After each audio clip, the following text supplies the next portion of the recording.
Olá! A série de entrevistas Mulheres no Legislativo recebe hoje Eliane Pinheiro, deputada estadual durante a 18ª legislatura. Obrigada, seja bem-vinda. Obrigada, Gabriela. Obrigada à Assembleia, TV Assembleia, que tem feito um grande trabalho aí, eu acompanhei nos meus 4 anos de mandato. Obrigada mesmo pelo convite, estou honrada em estar aqui com você hoje. Obrigada. A deputada Eliane Pinheiro chegou aqui na Assembleia em 2015, foi eleita em 2014, foi o primeiro cargo eletivo que a senhora assumiu, mas vem de uma experiência na Câmara Federal, junto à então deputada Lídia Quinã. A senhora trabalhou como chefe de gabinete. Vamos começar falando um pouco sobre essa experiência, sobre de que forma essa vivência na Câmara dos Deputados te ajudou aí, te incentivou a concorrer ao cargo aqui na Assembleia. Na verdade, eu comecei a minha vida pública com a ex-deputada Lídia Quinã. Eu era funcionária do Grupo Onogás e quando ela resolveu ingressar na política, saiu candidata a deputada federal, e eu acompanhei ela os 3 mandatos e foi uma experiência muito importante que marcou a minha vida, porque Lídia Quinã é até hoje um ícone da mulher na política brasileira, uma pessoa honrada, séria, humilde e que ajudou muito, principalmente o nosso Hospital Araújo Jorge, o Hospital do Câncer. Então eu tenho assim, um orgulho muito grande em tê-la como madrinha, eu chamo ela de mãe, ela me chama de filha, mas eu aprendi muito com ela e tenho um orgulho muito grande disso. E foi a partir dessa experiência que a senhora se sentiu motivada a disputar um cargo de deputada? Não, na verdade, eu nunca imaginei que um dia eu seria deputada. Eu nunca tive essa vontade. Eu ajudei muito a Lídia Quinã, quando ela encerrou a carreira política dela, eu fui ajudar o então Fernando Cunha, que teve também 7 ou 8 mandatos como deputado federal, um homem também honrado, um homem que ajudou muito o nosso estado, que fez um legado muito grande. E com o Fernando Cunha eu aprendi muito da parte política, a parte de articulação, meus contatos com os prefeitos, porque com a Lídia Quinã era mais a área social, a área da saúde. Com o Fernando Cunha eu aprendi muito a articulação. Quando eu deixei o Fernando Cunha, foi para trabalhar com o então governador Marconi Perillo, fui ser chefe de gabinete do governador. Foi quando eu deixei este cargo que me convidaram para sair candidata e eu me cedi aos encantos da política, mas na realidade eu nunca imaginei que um dia eu seria deputada. Como é que foi assim fazer campanha? A senhora já tinha participado de campanhas ajudando, inclusive da própria Lídia Quinã, mas como é que foi assim disputar o voto dos eleitores?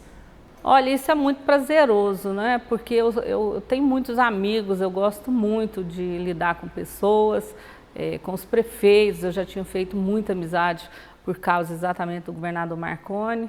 E essa parte é muito prazerosa, a parte da campanha, a parte de você estar diante das pessoas, pegando na mão de cada um, conhecendo a realidade dos municípios, a realidade das pessoas, das carências das pessoas. Então essa parte é muito fácil para mim. A senhora enfrentou alguma dificuldade? A senhora disse que foi convidada a disputar a eleição. Com relação ao fato de ser mulher, a senhora viu dificuldades talvez com a questão do financiamento? Tive muitas dificuldades. Ser mulher na política não é fácil. Agora, eu nunca me dobrei diante dessas dificuldades. Eu sempre corri atrás. Eu sou uma mulher divorciada há 21 anos, então eu sempre fui sozinha, cuidei de mim sozinha, cuido da minha família até hoje. E eu sempre fui em busca do que eu preciso. Na primeira campanha minha, foi mais difícil. Nessa agora, com esses 30% destinados à mulher, eu tive uma ajuda maior do partido, até porque eu estava num partido maior também, que é o PSDB, mas no primeiro mandato realmente foi muito difícil. Mas a gente tem que correr atrás, a mulher não pode desistir. Nós temos que continuar lutando e buscando nosso espaço. Além da questão do dinheiro, a senhora... Quais outras dificuldades a senhora pode comentar conosco? Tem muita dificuldade, o mundo é muito machista, Você tem que abrir o seu espaço nesse meio. Os homens se protegem e as mulheres vão ficando de lado. Mas eu, Como eu tenho assim, muitos amigos, como eu te disse, nesse mandato eu terminei o meu mandato representando 19 municípios. 3 eram prefeitas mulheres, o restante tudo eram homens. Então, a dificuldade é essa mesmo do mundo machista, mas a gente vai desbravando e vai conseguindo conquistar o nosso espaço.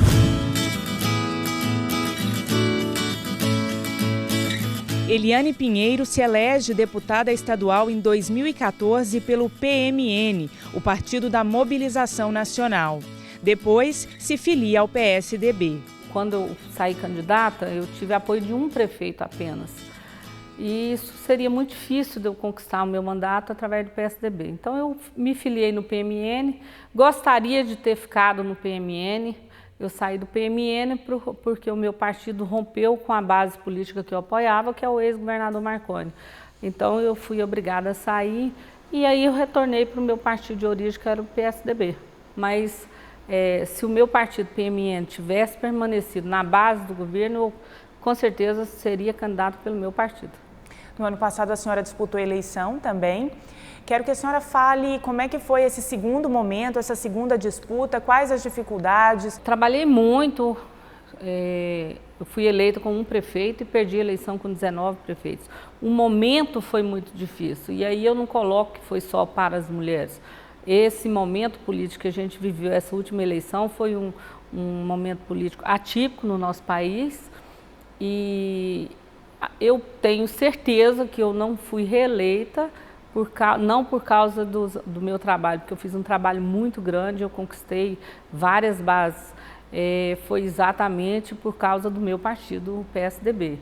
Nós tivemos muitas dificuldades aí, nosso ex-governador foi alvo de várias denúncias e isso com certeza atingiu muito nós deputados que estávamos no PSDB. Infelizmente eu não consegui me reeleger, mas hoje eu tenho certeza que eu fiz um bom trabalho, que eu combati o bom combate e eu pretendo ainda voltar a ser deputada, mas com a certeza que eu não fiz nada de errado. Eu trabalhei muito e esse momento foi muito ruim. Até por causa do nosso candidato a presidente da República, eu apoiei o Alckmin e a onda Bolsonaro foi muito grande. Então o povo queria um santinho lá que tivesse o presidente da República Bolsonaro e no meu não tinha. Até porque eu defendi Alckmin até o fim, porque eu acreditava que ele realmente seria o melhor para o nosso país. Quase ali no finzinho do mandato, a senhora foi convidada para ser secretária de saúde em Goianira. A senhora chegou a assumir? Não, na realidade, não foi só Goianira. Meus prefeitos são meus amigos e sabem da minha competência, do meu trabalho. Todos me convidaram. Valmir Pedro, em Uruaçu, me convidou também. Mas eu não assumi nem aceitei, porque eu quero continuar esse trabalho com todos os municípios que eu ajudei, eu quero continuar ajudando. E hoje, através do deputado Lissauer, que me convidou para vir para a assessoria dele, ajudar ele, eu vou continuar ajudando o meu povo também, se Deus quiser. A gente vai fazer uma pausa, daqui a pouco a gente volta.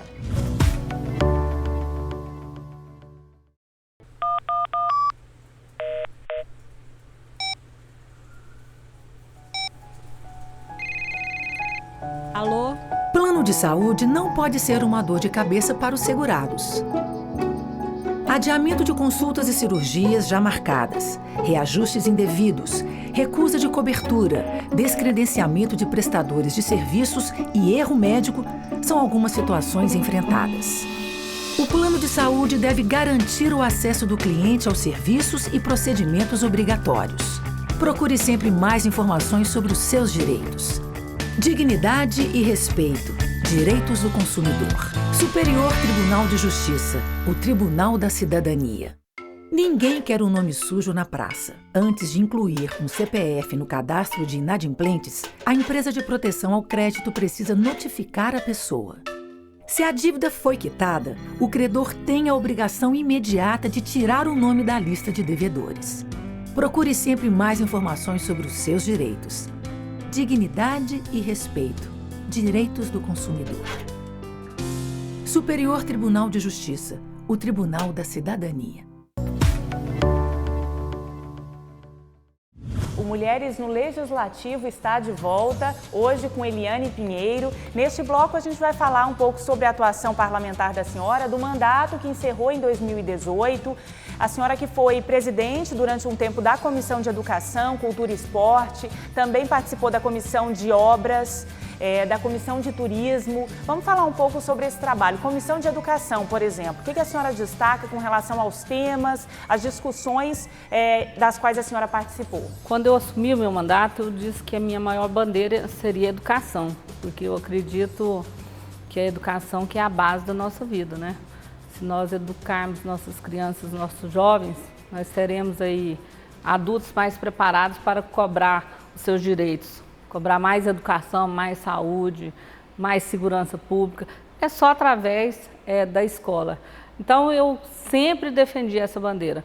E eu fiz a minha parte junto ao governo do estado, buscando com a secretária de Educação, Raquel Teixeira, com o governador Marconi, um entendimento com o Sintego. E eu acho que a minha participação foi muito positiva. A Bia me procurou certa vez que o governador não a recebia, e eu consegui fazer um encontro dos dois e com isso fluiu todas essas decisões que teve nesse período aí da Bia como presidente do sindicato, com o governo do estado e com a professora Raquel, que é hoje uma pessoa das mais respeitadas na educação do nosso país.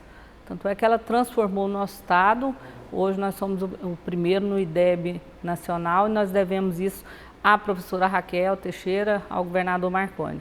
Então eu fiz várias interlocuções, eu acho que eu somei com isso, porque eu sempre digo que às vezes o deputado vem para a Assembleia e ele quer ser aí, tá no ranking do deputado que apresentou o maior número de projetos.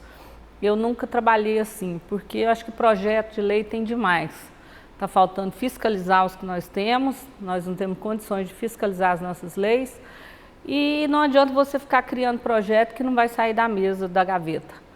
Eu procurei articular politicamente, usar a minha influência para ajudar a educação. E isso eu fiz muito bem e acho que nosso estado hoje está de parabéns, nós avançamos e muito. A senhora falando em articulação, que é uma palavra que a senhora também usou no primeiro bloco, muito se discute sobre essa questão da atuação parlamentar. Enquanto uns pregam uma independência do legislativo, um distanciamento bastante grande com relação ao executivo, outros já buscam essa aproximação. A senhora é um exemplo disso, dessa interlocução. Existe um ponto de equilíbrio entre esse trabalho, assim, de independência do legislativo, mais uma proximidade com o executivo? Deveria existir, né? Mas hoje, sendo bem sincera, não existe. Ou você é da base do governo ou você não é da base do governo. Hoje, se eu tivesse sido reeleita, eu não estaria na base do governador Ronaldo Caiado e, com certeza, eu não teria uma articulação junto ao governo, ele não me atenderia. Mas o certo seria existir, né, essa independência. Mas nós sabemos que não funciona assim. Então, hoje o governador Ronaldo Caiado vai atender os deputados da base dele e não vai atender, por exemplo, um deputado que está sendo brilhante na sua atuação, que é o deputado Thales Barreto. Então, o certo seria existir sim uma independência, mas um respeito entre os poderes, mas não existe. E aí o orçamento impositivo, do qual a senhora participou também na sua legislatura, que terminou em 2018, tem uma importância? Como é que a senhora vê essa imposição das emendas parlamentares? Tem uma importância muito grande, já existe no governo federal. Nós, deputados da legislatura passada, colocamos emenda esse ano, né? Eu mesma coloquei emenda para a saúde em quase todos os meus municípios. Uma outra questão sobre projetos de lei. A senhora apresentou no ano de 2017 um projeto criando o Circuito Turístico Cultural da Cachaça no estado de Goiás. Também organizou o primeiro Festival da Cachaça no município de Orizona. De onde veio essa ideia? Por que criar esse circuito? Qual a importância que a cachaça tem para o nosso estado? A cachaça tem uma importância muito grande no país todo, né? Não só no estado de Goiás. E o prefeito, Dr. Joaquim de Orizona, me procurou, uma das melhores cachaças nossas, aqui de Goiás, é lá de Orizona. O prefeito me procurou com esse sonho de fazer, na realidade ele queria fazer o Festival da Cachaça de Orizona, mas aí nós ampliamos isso para o estado todo, para que fosse criado o circuito e esse festival não ficasse resumido somente a Orizona. Eu espero que outros deputados esse ano usem esse projeto de lei meu e façam esse festival em várias cidades, porque é geração de renda, né? É emprego, é o nosso estado sendo divulgado nacionalmente. Minas hoje é um estado reconhecido como uma das melhores cachaças do país.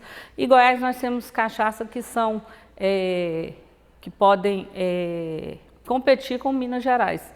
Então, eu tenho um orgulho muito grande de todos os projetos de lei que eu apresentei. São poucos, mas são projetos que realmente visam a geração de emprego, de renda para o nosso estado. Inclusive, esse projeto virou lei desde 2017. A gente tem instituído no estado de Goiás o Circuito Turístico-Cultural da Cachaça. E agora eu quero falar um pouco sobre a atuação da senhora no norte do estado. Uruaçu é seu domicílio eleitoral, a senhora nascida aqui em Goiânia. Quando que se deu essa aproximação com o norte, com os municípios de lá? E aí também trazendo um pouco do que a senhora tem dito de ser essa líder municipalista, né, de ter essa aproximação com os prefeitos. Eu me considero realmente municipalista e esse contato meu com o norte se deu através do prefeito de Uruaçu, Valmir Pedro. Nós somos amigos há muitos anos. Ele tentou ser reeleito deputado, não conseguiu. Tentou prefeito, não conseguiu. E dessa vez ele foi eleito prefeito e ele tem feito uma diferença muito grande no norte do estado. Ele é um prefeito que realmente trabalha, faz um trabalho sério, competente, e ele transformou o Uruaçu. E nessas idas e vindas minhas ao Uruaçu para ajudá-lo, eu me apaixonei pela cidade, me apaixonei pelo norte, mudei para lá, tenho uma casa lá, mudei meu domicílio eleitoral para lá e tenho trabalhado, trabalhei muito por Uruaçu. Conseguimos, assim, eu não consegui inaugurar o Hospital Regional de Uruaçu, mas eu trabalhei muito para que o hospital chegasse no ponto que ele está, quase 90% concluído. O governador Ronaldo Caiado, a hora que ele quiser inaugurar e colocar para funcionar o hospital lá, a única coisa que está pendente, que falta, é a Enel fazer a estação de energia lá, mas o hospital está já com os equipamentos comprados, um pouco lá no hospital, um pouco aqui em Goiânia, e já dá para funcionar e atender nossa população. Então eu trabalhei muito pela região norte, por Uruaçu, e vou continuar trabalhando, porque eu realmente me apaixonei pela cidade e lá pela nossa região norte. Falamos de cultura, de educação e cultura, então, falamos da questão da cachaça, da aproximação com o norte do estado. Quero falar um pouco com a senhora da aproximação com os pecuaristas, porque em 2017 a senhora teve uma atuação significativa na redução do ICMS com relação à venda de gado para outros estados. Eu fui procurada pelos frigoríficos de pequeno porte do estado. Na época foram 15 representantes que me procuraram, porque a alíquota do Protege deles era 15%, igual a alíquota dos frigoríficos gigantes que nós temos no estado. E eles queriam que o governador reduzisse isso para que eles pudessem continuar abertos e ajudando o estado, né? Arrecadar. E eu procurei o governador Marconi, levei esses 15 empresários nele. Foram 1 ano e meio até a gente conseguir. Mas nós reduzimos a alíquota de 15% para 10%, agora parece que subiu novamente, mas eu fiz a minha parte em continuar, em manter, porque muitos ameaçavam fechar, realmente fechar. Nós temos um aqui grande em Goianira, que lá são acho que mais de 300 funcionários, eles estavam ameaçando fechar. E com isso nós conseguimos dar um fôlego para eles. E o que não pode, Gabriela, é você equiparar todo mundo, né, na mesma medida.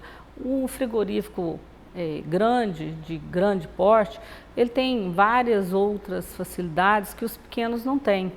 E a gente tem que ajudar a separar essa diferença, né? Foi o que eu fiz.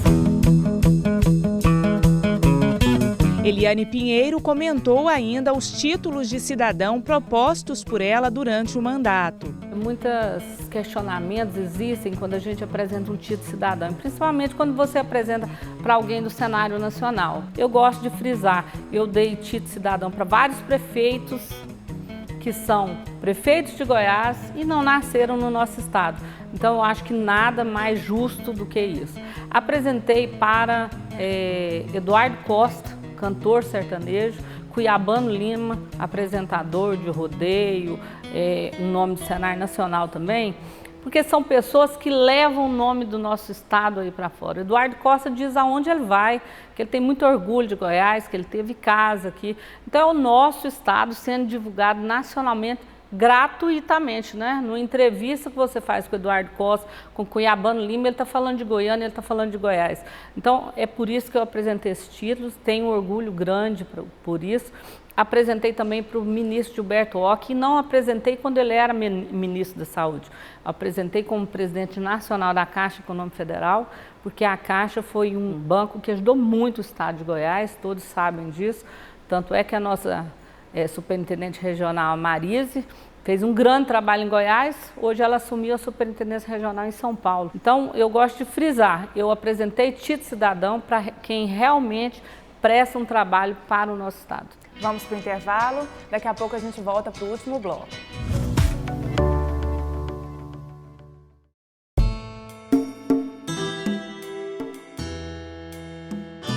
O tráfico de drogas é crime hediondo, uma ação cruel e desumana.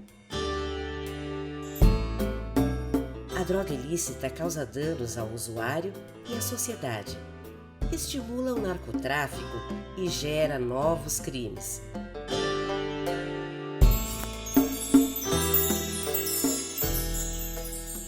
Cometer o crime, mesmo que seja pela primeira vez, não diminui a gravidade do delito e não impede a aplicação das penalidades previstas.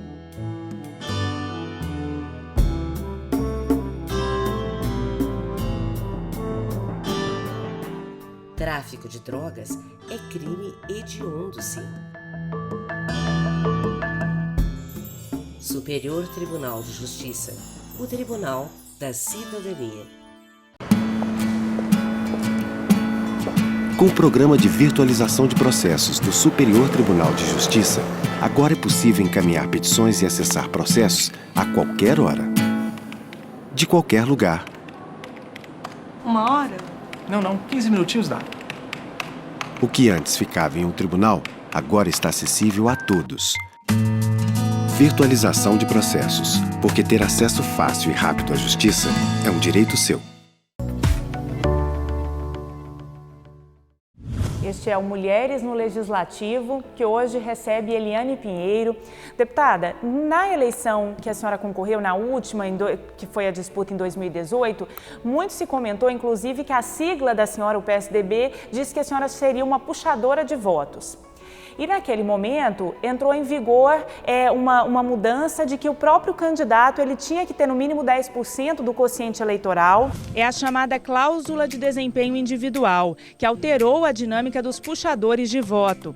A ela se junta outra mudança. A partir de 2022, quando será realizada nova eleição para deputados estaduais, os partidos estarão proibidos de se coligarem. Como é que a senhora vê essa questão? Qual a importância, se a senhora concorda, por exemplo, com esses 10%, né, do próprio candidato? Foram eleitos 16 deputados com menos votos que eu. Se a regra que vai valer agora para 2022 já estivesse valendo nesse mandato, nessa eleição, última eleição, eu teria sido eleita. Eu tive 5 mil votos a mais do que eu tive na última eleição. Então, eu realmente cresci, todo mundo falava que eu teria 60 mil votos, nunca imaginei que seria isso, nem me aproximaria disso. Mas eu teria aí uns 40, 45 mil votos, com certeza, se não tivesse tido esse problema grande com o meu partido. Então, eu acho que a eleição de 2022 ela vai ser mais justa. Porque eu concordo que a gente tem que ser eleito pelo número de votos, os mais votados. E se eu tivesse tido a honra dessa lei ter sido válida nessa eleição, hoje eu estaria aqui na Assembleia como deputada.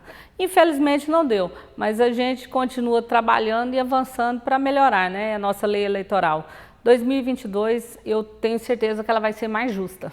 Sobre a questão dos 30%, né, do direcionamento da cota feminina, né? Como é que a senhora vê? A senhora que comentou no primeiro bloco que existem as dificuldades, a senhora achou importante considera que é importante esses 30%? Muito importante, muitíssimo importante. Eu tive ajuda, se eu não me engano, 300 mil reais veio do PSDB, porque eu tive ajuda do PSD também, mas do meu partido do PSDB, se eu não estou errada, foram 300 mil reais de ajuda. Então, isso ajuda muito as mulheres, isso é muito importante, porque nós já temos uma desvantagem, né, com os homens. E essa ajuda aí do partido foi muito boa e eu tenho certeza que várias mulheres aí conseguiram ser eleitas porque receberam ajuda financeira do seu partido. Entra em jogo também a questão das candidaturas laranja, de muitas mulheres que se filiam ao partido só para atingir essa cota. A experiência da senhora, o que a senhora tem visto? Olha, eu sinceramente em Goiás eu não vi isso, não. Vi essas matérias nacional, mas aí depende de nós mulheres não deixar que as pessoas nos usem para isso, né? Eu acho que as mulheres, se forem convidadas, elas têm que sair candidata e ir à luta e tentar ter o máximo de votos possível, que se ela não conseguir hoje, ela consegue amanhã.